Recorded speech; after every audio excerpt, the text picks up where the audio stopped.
سلطان صلاح الدین ایوبی اسلامی تاریخ کے عظیم ترین رہنماؤں میں شمار ہوتے ہیں۔ ان کا اصل نام یوسف بن ایوب تھا اور وہ ایوبی سلطنت کے بانی تھے۔ صلاح الدین ایوبی اسلامی تاریخ میں اپنی شجاعت، دانش مندی اور خاص طور پر صلیبی جنگوں کے دوران بیت المقدس کی فتح کے لیے مشہور ہیں۔ آئیے آج کی ویڈیو میں سلطان صلاح الدین ایوبی کے بارے میں جاننے کی کوشش کرتے ہیں۔ ویڈیو شروع کرنے سے پہلے تمام دیکھنے والوں سے گزارش ہے کہ ہماری ویڈیو کو لائک اور چینل کو سبسکرائب کر دیں۔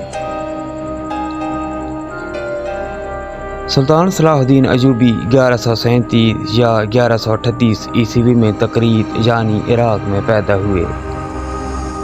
ان کا تعلق ایک کرد خاندان سے تھا جو مذہبی اور عسکری خدمات کی وجہ سے بہت معروف تھا۔ ان کے والد نجم الدین ایوب نور الدین زنگی کے دربار میں ایک اعلیٰ منصب دار تھے۔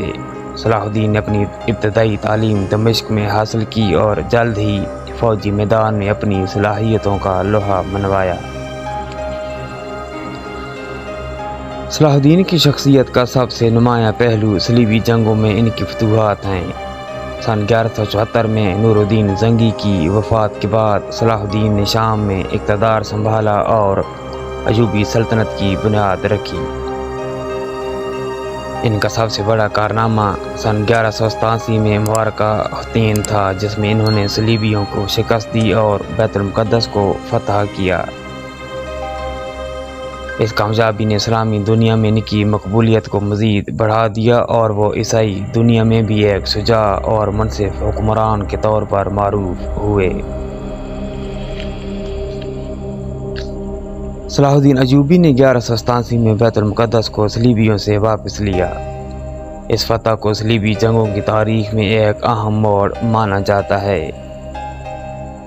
صلاح الدین کی یہ فتح ان کی فوجی مہارت، دلیری اور دانش مندی کا منہ بولتا ثبوت ہے۔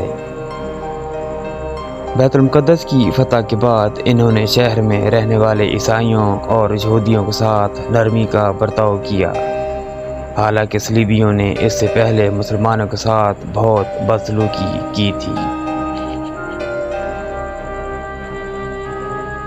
صلاح الدین ایوبی کو نہ صرف ان کی جنگی کامیابیوں کے لیے بلکہ ان کی اخلاقی خوبیاں بھی بہت مشہور ہیں۔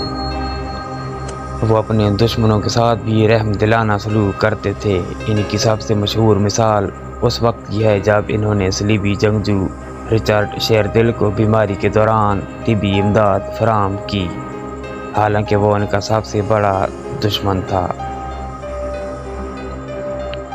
صلاح الدین ایوبی کے تاریخی ورثے کی اگر بات کی جائے تو ان کی سب سے بڑی کامیابی بیت المقدس کی فتح تھی۔ وہ ایک منصفانہ حکمران کے طور پر جانے جاتے تھے۔ صلیبی جنگوں میں ان کی جنگی حکمت عملی اور فتوحات نے اسلامی دنیا میں انہیں ہیرو بنایا۔